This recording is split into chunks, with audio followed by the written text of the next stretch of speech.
15 Secrets Successful People Know About Time Management by Kevin cruise.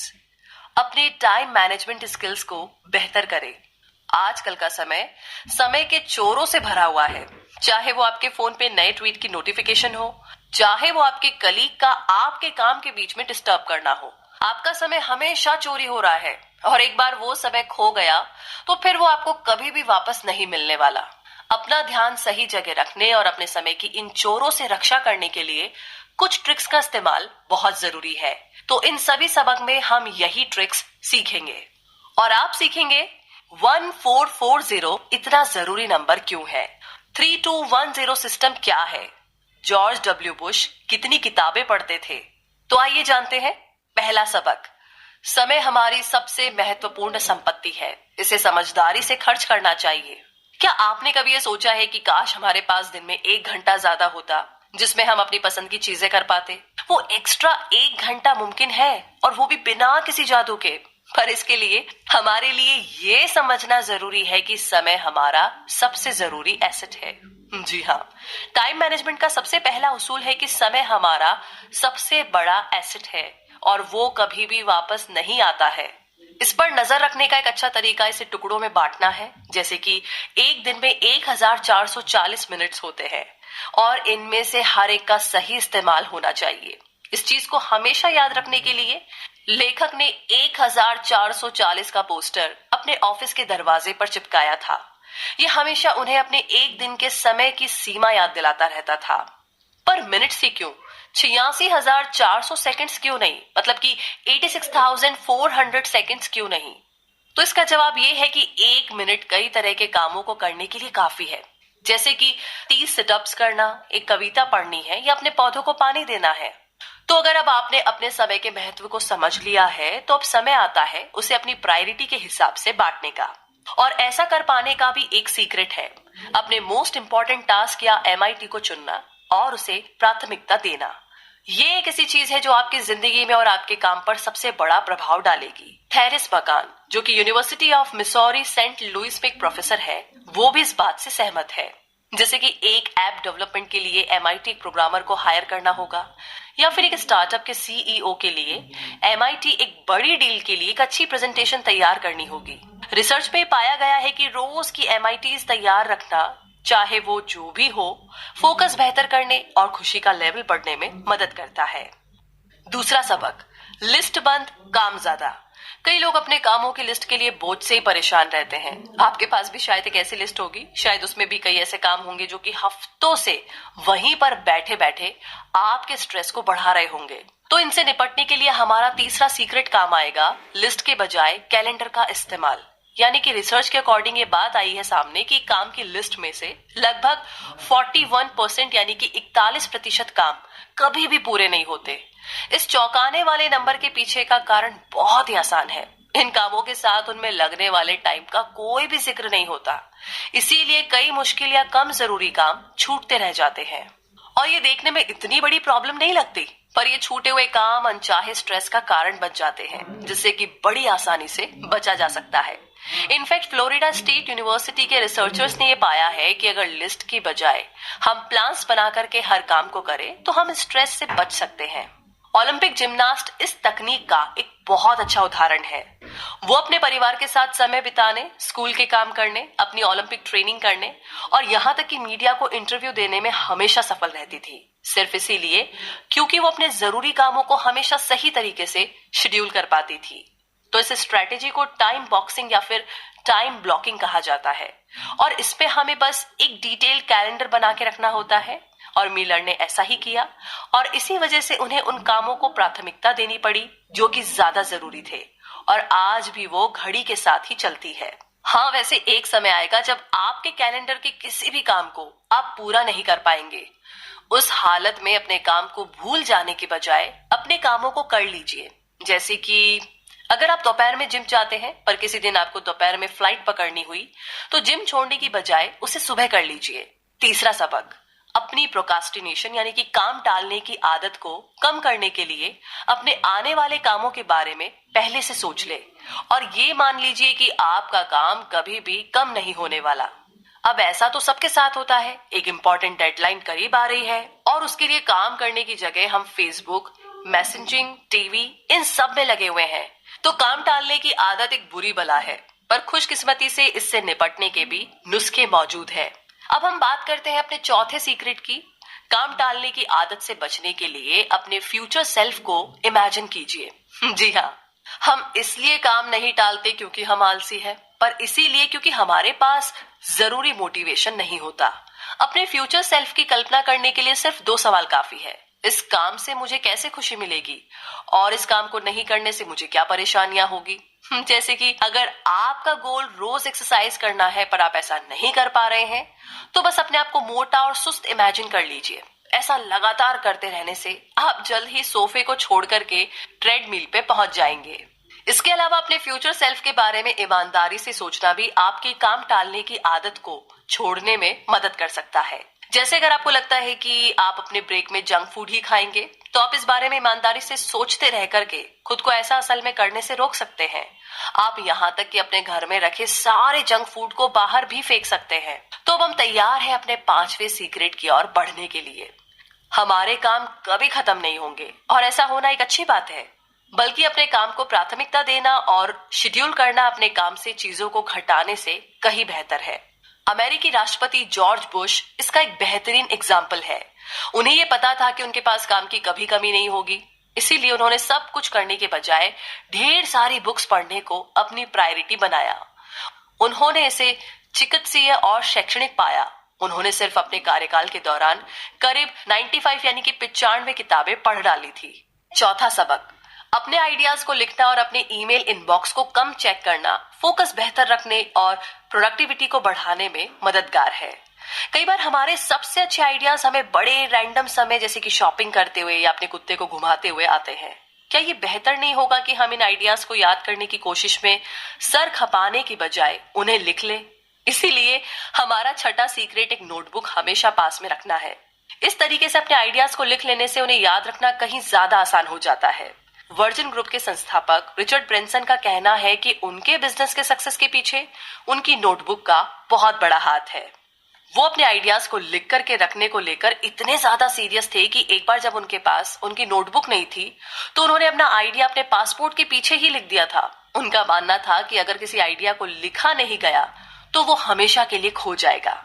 अपने हाथ से लिखे हुए नोट्स आपकी मेमोरी के लिए भी हेल्पफुल होते हैं और साथ ही मनोवैज्ञानिक पाम मूलर और डेनियल ओपेनमेयर ने अपनी रिसर्च में तो ये पाया कि जो स्टूडेंट टेड टॉक्स के दौरान अपने हाथ से नोट्स बनाते थे, वो उन लोगों से ज्यादा अच्छे से चीजें याद रख पाते थे जो कि अपने लैपटॉप पर नोट्स बना रहे थे। तो अपने विचारों को लिखना बहुत जरूरी है, उतना ही जरूरी जितना कि जरूरी अपने शेड्यूल को मेंटेन रखना है। तो यहीं पर 7वां सीक्रेट काम आता है। हमें अपने ईमेल हर वक्त चेक नहीं करने चाहिए, वरना दूसरे लोग आपका समय अपने हिसाब से चलाने लगेंगे। आम धारणा के उलट हर वक्त ईमेल चेक करना काउंटर प्रोडक्टिव यानी कि अनुत्पादक होता है। हर वक्त ईमेल चेक करना जुआ खेलने जैसा है। ज्यादातर हमें कोई नया मैसेज नहीं आता है, पर हम फिर भी दांव खेलते हैं इस उम्मीद में कि कोई नया मैसेज अभी आ जाएगा। ठीक जुए की तरह ये जुआ नशे की लत जैसा होता है और इससे हमारे फोकस और प्रोडक्टिविटी पर बहुत बुरा असर होता है। इससे बचने का एक अच्छा तरीका है कि अपने सारे न्यूज लेटर्स को अनसब्सक्राइब कर दीजिए। इसके अलावा आप 3210 सिस्टम भी इस्तेमाल कर सकते हैं। इसमें आप दिन में बस 3 बार अपने ईमेल को चेक कीजिए और दिन भर में कुल मिलाकर के 21 मिनट में ही अपने सारे ईमेल पढ़ लीजिए। छठा सबक, 80-20 रूल और खुद से पूछे गए कुछ ईमानदार सवाल आपकी कार्य क्षमता और संतुष्टि को बढ़ा सकते हैं। अब तक आपने देखा कि कैसे हमें अपने कीमती समय का इस्तेमाल उन चीजों के लिए करना चाहिए जिनका असर सबसे ज्यादा होना है। इस गोल को अचीव करने में 10वां सीक्रेट हमारी मदद कर सकता है। इसके अनुसार परेटो प्रिंसिपल का इस्तेमाल हम सक्सेस के शॉर्टकट के रूप में कर सकते हैं। 1890 यानी कि 80-90s में इटालियन फिलोसोफर और इकोनॉमिस्ट विल्फ्रेडो फेडेरिको दामासो परेटो ने यह पाया कि उनके बगीचे के सिर्फ 20% मटर के पौधे ही 80% अच्छे और स्वस्थ मटर पैदा कर रहे हैं। उन्होंने इस बात को एक जनरल प्रिंसिपल के रूप में डेवलप किया, जिसे हम आज परेटो के 80-20 रूल के नाम से जानते हैं, और इसका इस्तेमाल कई जगहों पर किया जा सकता है। जैसे कि इस रूल का इस्तेमाल करके आप अपनी कंपनी के खराब कर्मचारियों को निकाल करके बचे हुए लोगों पर फोकस कर सकते हैं, क्योंकि वो बचे हुए 20% लोग ही आपके 80% काम को करते हैं। ऐसा करने से आपकी कंपनी की कार्य क्षमता में एक अच्छा सुधार होगा। इसके अलावा आप अपने हफ्ते के शेड्यूल का विश्लेषण करके ये फैसला कर सकते हैं कि उस हफ्ते के सारे कामों में कौन सी 20% चीजें आपके ऊपर सबसे ज्यादा असर डाल रही थी। 80-20 रूल के अलावा आप अपने सामने रखे कामों को भी उनके विश्लेषण की मदद से बेहतर कर सकते हैं। 11वां सीक्रेट इसी काम के लिए बनाया गया है। इसके मुताबिक अपनी स्किल्स को जज करते रहने और उस हिसाब से अपने कामों को बांटते रहने से आपकी कार्य क्षमता बढ़ जाती है। हार्वर्ड बिजनेस रिव्यू में छपे हुए एक एक्सपेरिमेंट को, जो कि प्रोफेसर जूलियन ब्रिकिनशॉ और जॉर्डन कोहेन ने किया था, इसका एक अच्छा उदाहरण है। इस एक्सपेरिमेंट के अनुसार करीब 43% यानी कि 43% एम्प्लॉइज अपने काम से नाखुश है। सिर्फ कुछ सिंपल सवाल पूछकर के प्रोफेसर्स ने जरूरी काम को आसानी से पहचान लिया था, जिससे कि उन्होंने एक हफ्ते के करीब 8 घंटे एक्स्ट्रा बचाए थे। और वो 3 सवाल थे: ये काम कंपनी के लिए कितना जरूरी है, क्या ये काम कोई और कर सकता है, और अगर मेरे पास सिर्फ आधा ही टाइम होता तो मैं ये काम कैसे करता। छठा सबक, 80-20 रूल और खुद से पूछे गए कुछ ईमानदार सवाल आपकी कार्य क्षमता और संतुष्टि को बढ़ा सकते हैं। अब तक आपने देखा कि कैसे हमें अपने कीमती समय का इस्तेमाल उन चीजों के लिए करना चाहिए जिनका असर सबसे ज्यादा होना है।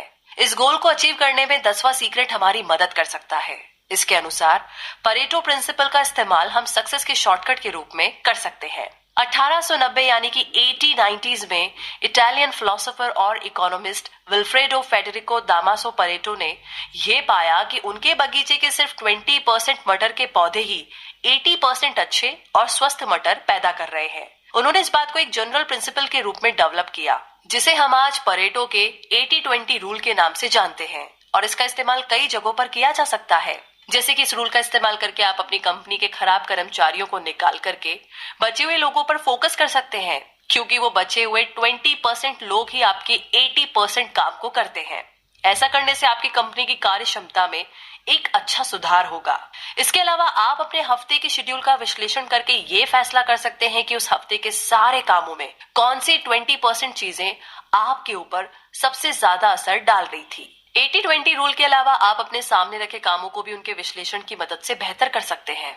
11वां सीक्रेट इसी काम के लिए बनाया गया है। इसके मुताबिक अपनी स्किल्स को जज करते रहने और उस हिसाब से अपने कामों को बांटते रहने से आपकी कार्य क्षमता बढ़ जाती है। हार्वर्ड बिजनेस रिव्यू में छपे हुए एक एक्सपेरिमेंट को, जो कि प्रोफेसर जूलियन ब्रिकिनशॉ और जॉर्डन कोहेन ने किया था, इसका एक अच्छा उदाहरण है। इस एक्सपेरिमेंट के अनुसार करीब 43% यानी कि 43% एम्प्लॉइज अपने काम से नाखुश है।